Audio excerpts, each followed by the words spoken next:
Moving down the GI tract, we are going to talk about patients with esophageal problems. This little diagram here in this little cartoon shows gastric acid going up the esophagus from the stomach through the lower esophageal sphincter. So you can see that lower esophageal sphincter is circled, and we're going to be talking a lot about that lower esophageal sphincter during this discussion. So this is GERD, gastroesophageal reflux disease. Throughout all of the gastrointestinal discussions, throughout chapters 54 through 57, we're going to be discussing medications. And a good chart that discusses these is chart 55-4, and the title is Common Examples of Drug Therapy, Peptic Ulcer Disease. That's in your 8th edition of IGGI, page 1133 to 1134. Let's start right out with talking about GERD, or gastroesophageal reflux disease. GERD is the most common upper GI disorder in the U.S. I am sure that you have all taken care of many patients with GERD. Things that put patients at high risk for GERD is going to be obesity, hiatal hernias, infection with Helicobacter pylori, which is a bacteria in the stomach, gastric distension due to eating large meals or delayed gastric emptying. Smoking and alcohol use put people at high risk for GERD. Certain foods and drugs like NSAIDs. Patients who have NG tubes are at high risk for GERD because that NG tube goes through the esophagus and through that lower esophageal sphincter, keeping it open. Pregnancy puts people at high risk.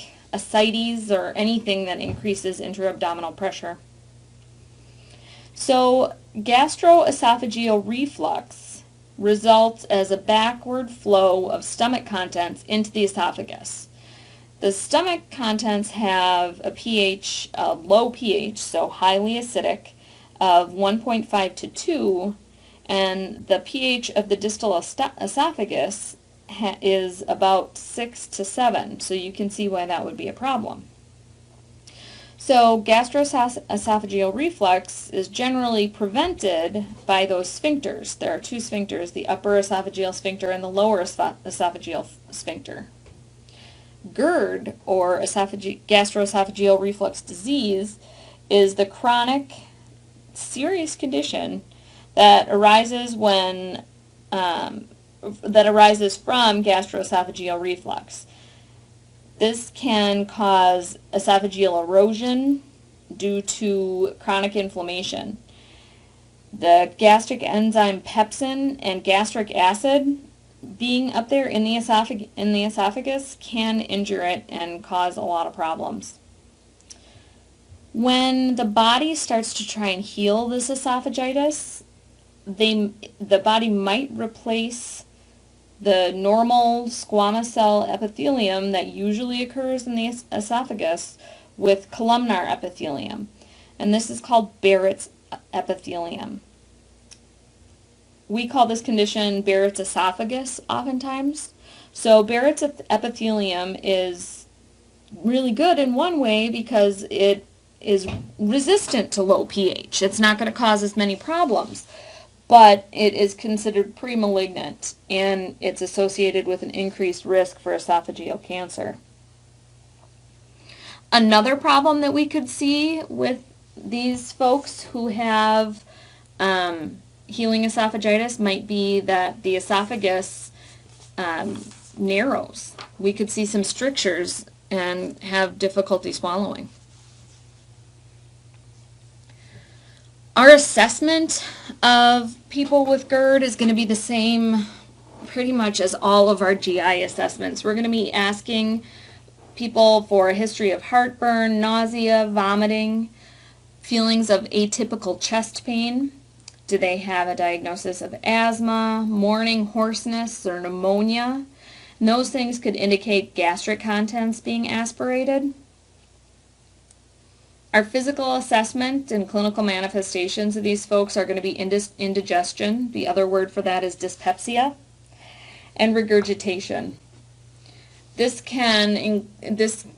two can cause chronic cough, and we also might see abdominal discomfort, fullness, and burping. If all of these things are significant enough, the pain, people might think that it's cardiac pain and go to the ED for treatment.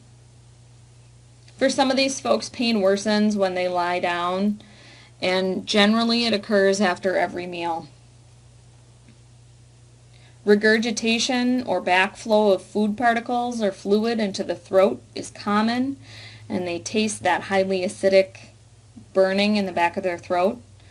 Belching, flatulence, bloating, nausea, vomiting. Nausea, vomiting, and weight loss are rare, So it's mostly just the belching, flatulence, and bloating that we see. Chronic GERD can cause difficulty swallowing or dysphagia, and that's, like I explained, usually due to the narrowing of the esophagus, so those esophageal strictures, or inflammation. These patients might have painful swallowing or adynophagia. How do we diagnose GERD? These patients might have a battery of tests. One of them would be a barium swallow study. So that what they'll do is they swallow radioactive material and take x-rays of that continuously, and they watch how the barium goes down the esophagus. It can show hiatal hernias and strictures and other structural abnormalities. An EGD is a really good diagnostic tool for GERD, where a provider uses the endoscope to look for abnormalities, and biopsies can be taken at the same time. Another thing might just be drug management. If someone gets better utilizing some of the medications that are on that chart that I discussed, if they get better and the symptoms were consistent with uncomplicated GERD, then that might be good enough for a diagnosis. Management of GERD is going to be nutrition therapy and lifestyle changes and drug therapy. Drug therapy, we're trying to inhibit gastric secretion, accelerate gastric emptying, and protect the gastric mucosa. So drug therapy will use antacid for uncomplicated GERD, but this is not going to last very long. This doesn't help people for very long. It's just really kind of like for if they just need a little bit more relief, and that's going to elevate the pH of gastric contents.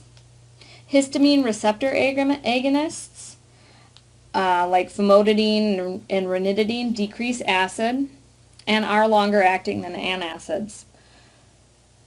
They are mostly over the counter now, so that one of those nursing interventions that we're going to have to do is remind patients to tell their provider and us about all medications that they're taking, including anything over the counter. Because a lot of times people are self-diagnosing and self-treating with these reflux medications. Proton pump inhibitors are also becoming more frequently found over the counter. Omeprazole, pantoprazole, they provide long, safe treatment of decreased gastric acid secretion, and they do this by affecting the proton pump of the parietal cells. So they inhibit the proton pump of the gastric parietal cells. If we continually use this, we might be masking some symptoms of GERD. Folks who use proton pump inhibitors long term are at increased risk of community-acquired pneumonia and GI infections like C. diff. We can also see an increase in hip fractures because we're interfering with calcium absorption. So long-term use of PPIs used to be pretty common, but now we're really cutting back on that. Priority nursing interventions for patients with GERD is going to be education. That's going to be your most important role. Eliminating foods that irritate their GERD. Peppermint can irritate it, chocolate, alcohol, fatty foods, caffeine, carbonated beverages, spicy and acidic foods. Educating patients to eat 4 to 6 small meals rather than 3 large meals, and avoid eating before bed and elevate the head of their bed are also good tips for patients dealing with GERD. Hiatal hernia is the next problem that we see that can happen to the esophagus. Right here we have this picture here is the normal stomach on the left, a sliding hiatal hernia in the middle, and a rolling hiatal or a paraesophageal hernia on the right. Hiatal hernias are also called diaphragmatic hernias because, as you can see in the picture, it essentially involves the esophagus, sometimes the stomach, and the diaphragm. So what hiatal hernias are is the protrusion of the stomach through the esophageal hiatus of the diaphragm into the chest cavity. The sliding hiatal hernia in the center there is the most common kind of hiatal hernia that we can see. The rolling hiatal hernia, the most common and major concern that we have is going to be GERD, but we could also see a volvulus, which is a twisting of the GI structures. So we could see real problems here. We could see the volvulus or twisting of that stomach leading to strangulation and obstruction. Those aren't as common, but we could see it.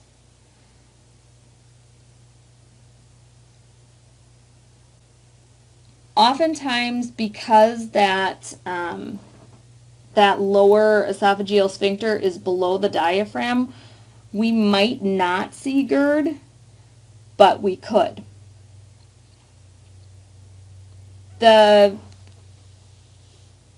reasoning behind getting a hiatal hernia, we don't really know why people do, but most often it's thought of to be an anatomical defect. Some people might have had previous esophageal surgeries, and that could be a problem. So when we assess these folks, we're going to be asking them again about heartburn, pain, regurgitation, difficulty swallowing, belching, and then do a full appropriate pain assessment, the PQRST, or whatever your favored method of pain assessment is. For this one, our diagnostics would probably be a barium swallow study or an EGD as well.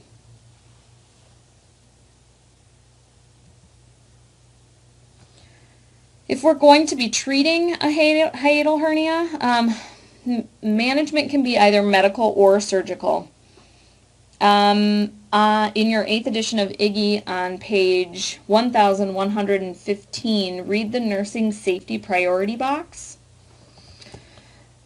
The medical management of hiatal hernias is going to be similar to GERD therapy, nutritional and drug therapy and lifestyle changes, talking about antacids, PPIs, changes to their diet and lifestyle, trying to change that intra-abdominal pressure, decreasing it, so weight loss is going to be important. If we're going to have surgical management of a hiatal hernia, as long as it's not an emergency surgery, we're often going to see patients, it's going to be suggested that they lose weight, stop smoking, and the surgery is done to reinforce that lower esophageal sphincter. Usually this is done by wrapping part of the fundus around the esophagus. And that anchors it and reinforces it.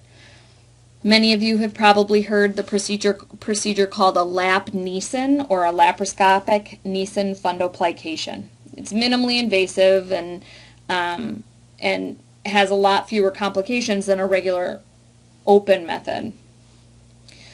Post-op for a Nissen fundoplication is going to be similar as post-op for almost any surgery, except I think oftentimes we'll be focused on the specific area of surgery, and for a Nissen fundoplication, we have to not only worry about GI and the wounds, but we also have to think about respiratory assessments, especially if it's not a lap Nissen and it's an open Nissen.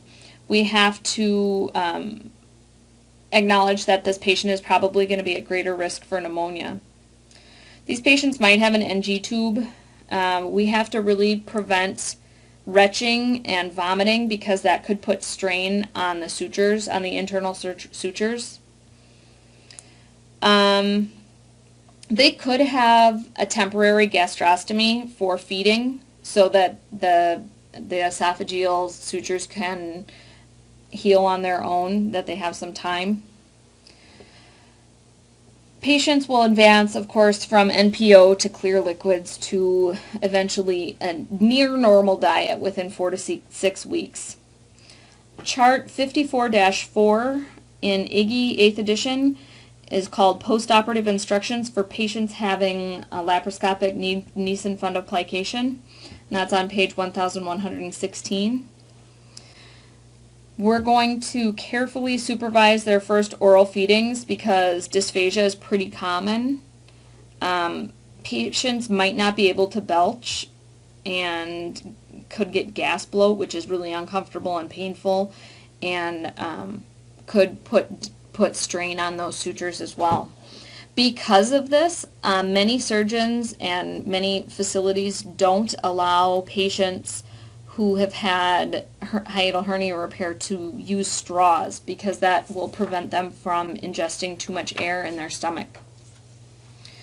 Of course, a dietitian and other community multidisciplinary professions might be used to help with food choices and reminders not to overeat.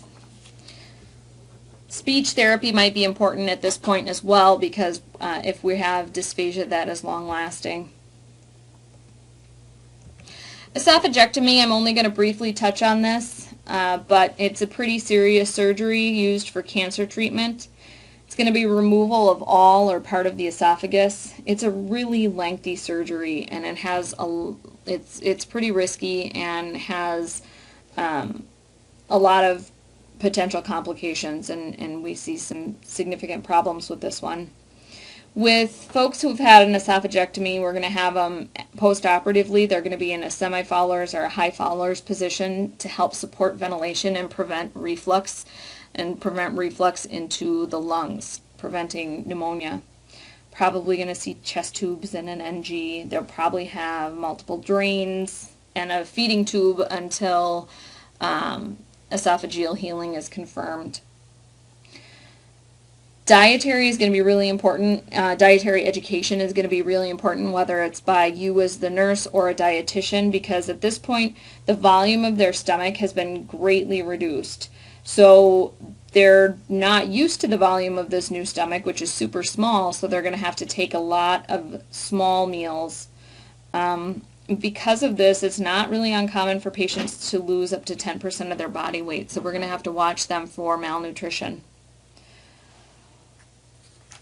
We have to, especially in the first few days after surgery, be really cautious of their incision and their anastomosis care, because anastomosis leak can cause that patient to have to revert to an NPO status, and they would probably remain inpatient. So if those sites where the surgeon attached the esophagus to the stomach or the esophagus to an area of the intestine happens to leak where those sutures are, that can be a real problem.